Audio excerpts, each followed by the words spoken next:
Hello guys, अब म फेरि होइन यसो नुहाउन जानु आँट्छु बाहिर चाहिँ अब मजा आयो रे। यो ठाउँमा एकदमै राम्रो पनि छ होइन। यता फेरि यतातिर चाहिँ गहिरो छ, यतातिर चाहिँ हल्का हल्का कमी रहेछ। यहाँ हेर्दै बाहिर म फेरि जानु आँटेको ल दाइ। दाइ मेरो त हात भ्याउँदैन होला है। गहिरो छ गाइस, इन्जोय।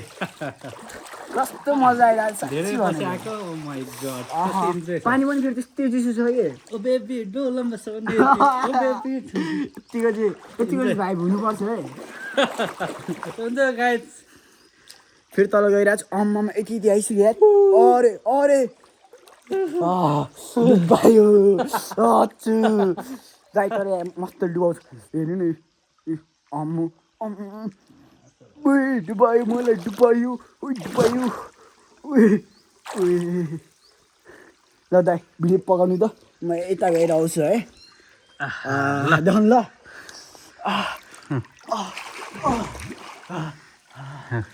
गहिरो चाहिँ कति छ भन्दाखेरि हेर्नु है। ए हात पुरै डुब्दो रहेछ। गहिरो त गहिरो नै रहेछ। कति गहिरो छ देख्यो। अब मेरो पालो राउन्ड हाने भने अब ल।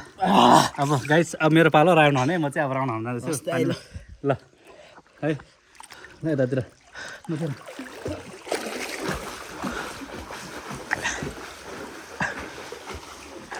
दाइले बच्चामा चाहिँ यो मात्र होइन, उल्टी सुल्टी सबै हानिदिन्थ्यो कि। ब्ल्याक फ्लिप, फ्रन्ट फ्लिप सबै हानिदिन्थ्यो कि। अहिले चाहिँ दाइ धेरै पछि आएर यो सबै हान्न नसकेको हो होइन। त्यो पनि हान्छ। अब बुढो भन्दा नि अब धेरै पछि आएको नि त म स्विमिङ गर्न। न त बचपनमा हामीहरू त कस्तो माथिबारीमा हाम फाल्थेँ। मजाले है। पुरानो यादहरू ताजा गर्न आएको। त्यस म र भाइ छ। यो भनेको के अरे, कुन ठाउँ अरे? यो भनेको राइटर हो कि। राइटर खोला रहेछ। कोही छैन, हामी दुईजना मात्रै छ। त्यो पनि इन्जोय छ मान्छेहरू पनि। Guys let's enjoy our life होइन। समय भनेको हरेक समय भनेको गइरहेको छ। हरेक समयमा हामीले इन्जोय गर्न सही हो। सिक्नुपर्छ। समय कहिले पनि हामीले पकाउन सक्दैन। फर्किँदैन कि समय सो भने। त्यसैले जतिखेर पाउँछ त्यतिखेर आफूले इन्जोय गरिहाल्नुपर्छ। हरेक समयमा जतिखेर नि हुन्छ त्यतिखेर हामीले इन्जोय गर्न सिक्नुपर्छ क्या।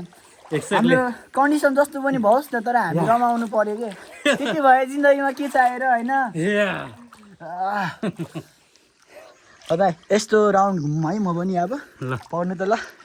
यसो पाला। अब राउन्ड पनि खतरा घुमिदिन्छ होइन। मलाई स्विमिङ त्यस्तो विधि आउँदैन पौडेन होइन।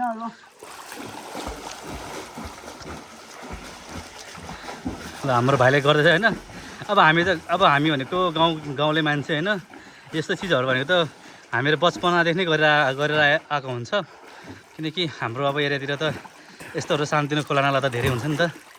सो त्यसैले अब हामीलाई कसैले स्विमिङ पुलमा सिकाउनै पर्दैन। हामी नेचुरल ट्यालेन्ट हुन्छ स्विमिङ। हामीहरू पहिले यति ठुल्ठुलो खोला हुन्थ्यो नि, हामीहरू कम्पिटिसन हुन्थ्यो त्यसलाई तर्नलाई। तर अहिले भन्दाखेरि चाहिँ अब लाग्छ मजा गरेर जस्तो लाग्छ, तर मजाको नै इट्स ट्रु। अहिले पनि अब 2-4चोटि नआउनु थाल्यो भने सकिन्छ आरामसँगले। पहिले जमेस्टिङ यताउता धेरै गरिन्थ्यो। त्यसैले समयले पर्खिँदैन। समयलाई जतिखेर पाउँछ त्यतिखेर इन्जोय गर्नु होला। ओके गाइस, हामी तर जो फर्स्टमा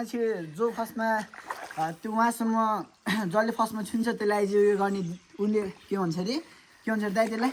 कसै त्यहाँ अगाडि छुएपछि त्यहाँ कम्पिटिसन हुन्छ हाम्रो। त्यहाँ चाहिँ भनेको चाहिँ अब को अगाडि पुग्छ त्यसलाई चाहिँ केही इनाम हुन्छ, केही न केही इनाम हुन्छ। अब त्यसमा चाहिँ कम्पिटिसन गर्दाखेरि लगभग कसैलाई अब हामी अब खानेकुरामा भयो होइन, अब कोल्ड ड्रिङ्क यताउता होइन, अदरवाइज कसैले उठबाइट गर्नु पऱ्यो, त्यो कसैले पुसअप हान्नु पऱ्यो, त्यस्तोहरू कुराहरू हुन्छ। सो एकदमै इन्जोय लागिरहेछ। अब हामी चाहिँ एकछिन नुहाएर घर जाने। अब हामीहरू लगभग हाम्रो एन्डिङ भइसक्यो। हामी अब घर जाने तयारीमा पनि छौँ। सो तपाईँहरूलाई अब फेरि हामी भेटौँला। यसरी नै तपाईँहरूले लाइक गरिदिनु भयो भने हामी यस्तै भिडियोहरू फेरि लिएर आउनेछु। थ्याङ्क यू सो मच, धन्यवाद।